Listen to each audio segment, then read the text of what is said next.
Breaking news అయితే రావడం జరిగింది. సో మంగళవారం నాడు హైదరాబాద్లో పవర్ కట్ అయితే చేయబోతున్నారనమాట. హైదరాబాద్ పట్టణంలో పవర్ కట్ అయితే ఉంటుందని చెప్పేసి ఇప్పుడే బ్రేకింగ్ న్యూస్ అయితే ఇవ్వడం అయితే జరిగింది.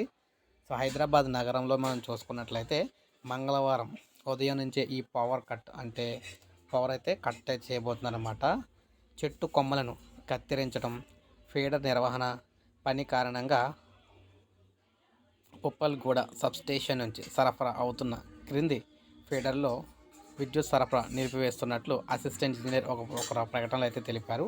ఉదయం 10 గంటల నుంచి మధ్యాహ్నం 12 గంటల వరకు 11 కేవీ ల్యాంకో హిల్స్ ఫీడర్ పరిధిలోని అల్కపూర్ రోడ్ నెంబర్ 1 నుంచి రోడ్ నెంబర్ 13 వరకు, అలాగే మధ్యాహ్నం 2 గంటల నుంచి 4 గంటల వరకు 11 కేవీ శివాజీ నగర్ ఫీడర్స్ పరిధిలోని Sundar garden, Shivaji Nagar, Manikonda garden, Manikonda quarters, employees colony ఏరియాలో విద్యుత్ సరఫరాలో అంతరాయం ఏర్పడినట్లయితే తెలిపారనమాట.